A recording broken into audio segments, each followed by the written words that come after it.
Test for portion S and S block element यानी alkali metal, यहाँ से हमारा टेस्ट था और ये टेस्ट 65 MCQ पे मुश्तमिल था। ठीक है, ये पोर्शन निस्बतन आसान था, आसान इन द सेंस कि इसमें ज़्यादातर कैलकुलेशन इन्वॉल्व नहीं है, लेकिन लेट इसको हम डिस्कस करते हैं वन बाय वन। पहला MCQ है अल्कली मेटल कंटेन, ज़ाहिर बहुत ही सिंपल MCQ है। Alkali metal contain 7 valence electron, 1 valence electron, 4 valence electron, 2 valence electron. तो करेक्ट ऑप्शन हमारा है 1 वैलेंस इलेक्ट्रॉन, चूँकि वैलेंस इलेक्ट्रॉन वही होते हैं जो ग्रुप नंबर होता है। ठीक है, तो फर्स्ट है का मतलब 1 वैलेंस इलेक्ट्रॉन। ठीक है, दूसरा MCQ हमारा इसमें दूसरा MCQ है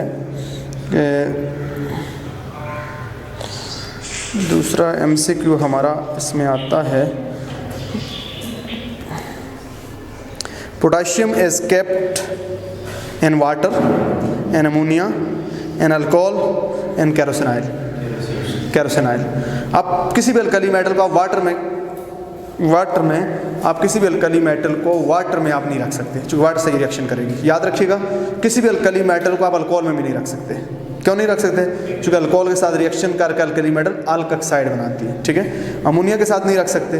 क्यों नहीं रख सकते अमोनिया के साथ? अमोनिया के साथ जब अल्कली मेटल को आप रखेंगे तो ये वहाँ पे भी रिएक्शन करके अमोनेटेड यानी बना रहेगी, हाइड्रोजन गैस लिबरेट कर सकती है और उसके साथ रिएक्शन कर सकती है। ठीक है, तो आपने कैरोसिनाइल के साथ ये टोटली एनर्ट रहेंगी।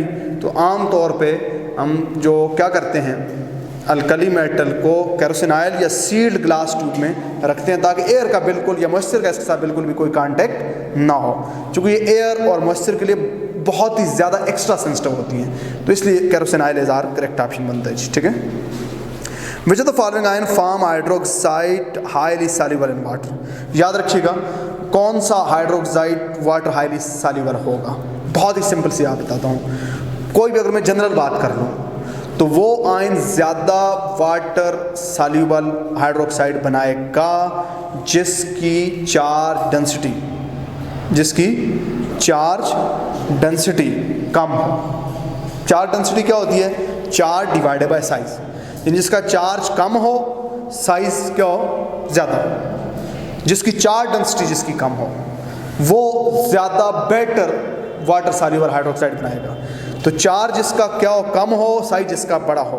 तो बेटा यहाँ पे देखेंगे सोडियम है, सोडियम में +2 चार्ज है, हालांकि ये शायद गलती से हुआ है, +1 होना चाहिए। पोटाशियम में जिंक +2, एल्युमिनियम +3 है, तो कौन सा होना चाहिए? इसमें सोडियम और पोटाशियम का ऑप्शन आएगा, लेकिन सोडियम के मुकाबले में पोटाशियम का साइज़ बड़ा है।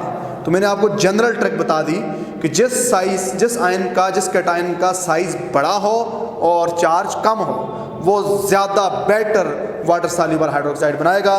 तो बेटा हमारा करेक्ट ऑप्शन है क्या जी? पोटाशियम जी। ठीक है, electrochemical process is employed to extract. ठीक है जी, electrochemical process is employed to extract. आपको पता है जी, एक खास किस्म का सेल होता है, क्या कहते हैं उस सेल को? डाउन सेल नहीं, नेल्सन सेल से सोडियम को डाउन सेल से हासिल करते हैं। ठीक है, तो इसके इनमें से इसको आप इलेक्ट्रोलाइसिस के थ्रू हासिल करते हो जी। ठीक है, आयरन का फिर अपना तरीका आपको पता है, ब्लास्ट फर्नेस और पूरी कहानी है। ठीक है जी, तो ये बेटा आपके पास पहले 4 MCQ थे जी जो हमने डिस्कस किए। अब बात करते हैं जी MCQ नंबर 5 के ऊपर जी। MCQ नंबर 5 क्या कहते हैं? एलिमेंट ऑफ ग्रुप फर्स्ट है give colour to the Bunsen flame due to. बेटा कलर आता क्यों है? कलर बेसिकली आता है एक्साइटेशन, डी एक्साइटेशन से। ठीक है, यानी इलेक्ट्रॉन एक्साइट होगा, फिर वो एब्जॉर्ब एनर्जी रिलीज करेगा, इनविजिबल रेंज कलर आएगा।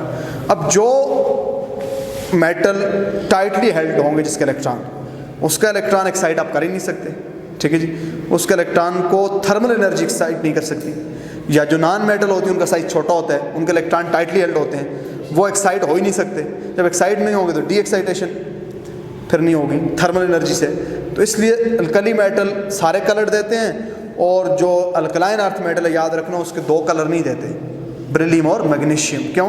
उनका साइज छोटा, न्यूक्लियर चार्ज ज़्यादा होता है। साइज छोटा, न्यूक्लियर चार्ज ज़्यादा होने की वजह से उसके इलेक्ट्रॉन टाइटली हेल्ड होते हैं, वो एक्साइट डीएक्साइट नहीं हो सकते, इसलिए वो कलर नहीं देते जी।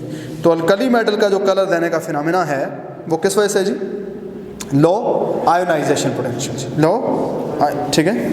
नेक्स्ट आपके पास है जी, a solution of sodium metal in liquid ammonia is strongly reducing due to presence of जी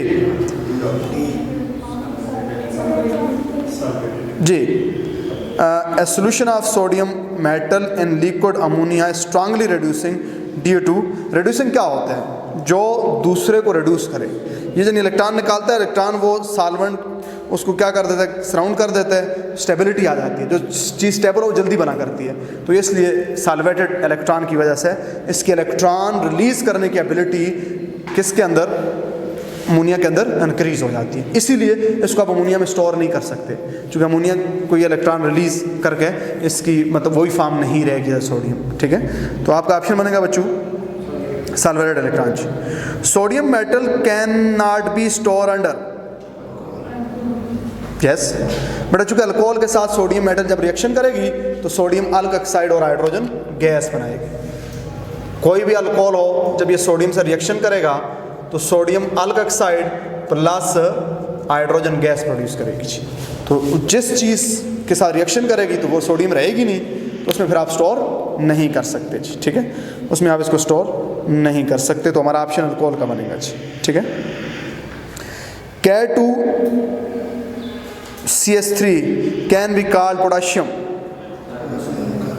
देखो बेटा बहुत सिंपल आपको बताता हूँ, हमारे पास होता है K2CO3, क्या कहते हैं इसको? K2CO3। जब भी हमारे पास कार्बन की जगह ऑक्सीजन की जगह सल्फर लगे, बाकी नाम वही रहता है, सिर्फ थायो ऐड हो जाता है, ठीक है। तो क्या नाम बनेगा? पोटाशियम थायोकार्बोनेट, पोटाशियम, ठीक है। ये याद रखना हमेशा, जब कभी भी फॉर एग्जांपल बच्चों आपके पास ऐसी बात आ जाए, आपके पास ऐसी बात आ जाए K2NS3, तो इसका क्या नाम होगा? पोटाशियम, या ये 2 नहीं होता, ठीक है, KNS3, इसका नाम होगा पोटाशियम थायोनाइट्रेट, पोटाशियम थायो। जब ऑक्सीजन की जगह सल्फर आ जाए ना, बाकी नाम वही रहता है, सिर्फ मेटल के नाम के बाद थायो ऐड हो जाते हैं, ठीक है। ये आपका एमसीक्यू नंबर था जी, कौन सा जी? 8 जी। MCQ number 9, which one is more basic in character. बेटा मैंने आपको बता दिया है, जिसका साइज बड़ा हो, चार्ज कम हो, क्योंकि जहाँ पे सारे अल्कली मेटल हैं चार्ज सबका बराबर है, जब चार्ज बराबर है तो जिसका साइज बड़ा होगा, तो साइज किसका बड़ा है इसमें? रुबिडियम का बड़ा है जी। तो rubidium hydroxide is more basic. वैसे भी किसी ग्रुप में नीचे की तरफ हाइड्रोक्साइड का बेसिक कैरेक्टर बढ़ता है, और पीरियड में हाइड्रोक्साइड का एसिडिक कैरेक्टर बढ़ता है, ठीक है। सेकंड ईयर चैप्टर 1 आपने पढ़ा है जी। Which of the following ion has the lowest ionic mobility. किसकी आयनिक मोबिलिटी सबसे कम होगी? बेटा याद रखना, आयनिक मोबिलिटी किस पे डिपेंड करती है? आयनिक मोबिलिटी डिपेंड करती है इलेक्ट्रोफोरेटिक इफेक्ट पे डिपेंड करती है। इलेक्ट्रोफोरेटिक इफेक्ट का क्या मतलब है? इलेक्ट्रोफोरेटिक इफेक्ट का मतलब है कि यहाँ पे 2 बातें आप ध्यान में रखेंगे कि आयनिक मोबिलिटी डिपेंड करेगी मीडियम कौन सा है, ठीक है, मीडियम कौन सा है, किस मीडियम में मूव कर रहा है आयन, एक पावर ऑफ इलेक्ट्रोड क्या है, दूसरी, ठीक है, और नेचर ऑफ आयन क्या है, तीसरी। चूँकि बाकी मीडियम तो सेम रखेंगे, मीडियम और वो। अब नेचर ऑफ आयन में अगर चार्ज ज़्यादा होगा, क्या जी, चार्ज ज़्यादा होगा तो क्या होगा? चार्ज अगर ज़्यादा होगा तो उसके गिर्द सॉल्वेंट मॉलिक्यूल ज़्यादा आएंगे, ठीक है, सॉल्वेंट मॉलिक्यूल ज़्यादा आएंगे, वो ज़्यादा क्या होगा? सॉल्वेटेड होगा, ठीक है। अच्छा, अगर आपके पास उसका साइज़ बड़ा होगा तो सॉल्वेंट मॉलिक्यूल कम आएंगे। अब इस हिसाब से इसको कहते हैं सॉल्वेंट इफेक्ट, ठीक है। लेकिन साइज़ का बजाते खुद भी मोबिलिटी में रोल है, साइज़ का बजाते खुद भी मोबिलिटी में, जितना साइज़ छोटा होगा उतनी मोबिलिटी क्या होगी? ज़्यादा होगी, ज़्यादा होगी। जितना साइज़ छोटा होगा उतनी मोबिलिटी ज़्यादा होगी। अब साइज़ का भी रोल है, सॉल्वेंट का भी रोल है। जब कंबाइन इफेक्ट हम देखते हैं ना, कंबाइन इफेक्ट, तो फिर चार्ज डेंसिटी तमाम फैक्टर को डोमिनेट कर देती है। तो मोबिलिटी किसकी ज़्यादा होगी? जिसका मोबिलिटी उसकी ज़्यादा होगी जिसकी चार्ज डेंसिटी ज़्यादा हो, जिसकी चार्ज यानी साइज छोटा हो और चार्ज ज़्यादा हो। तो इसने क्या कहा है, विच of the following has ion has lowest ionic mobility, किस की आयनिक मोबिलिटी सबसे कम है बेटा? तो हमारे पास डिफरेंट ऑप्शन है जी। ये जो डिफरेंट हमारे पास ऑप्शन हैं, MCQ नंबर कितना है बेटा? MCQ नंबर 10, ठीक है जी। तो फिर मैंने क्या कहा है कि ओवरऑल फैक्टर कौन डोमिनेट करेगा? तो क्या ऑप्शन बनेगा? Lithium dipositive, lithium. मैंने आपको इसकी कहानी समझा दी। तो ये बेटा हमारे इस टेस्ट के पहले 10 MCQ थे। अगर किसी को प्रॉब्लम है आप पूछ सकते हैं।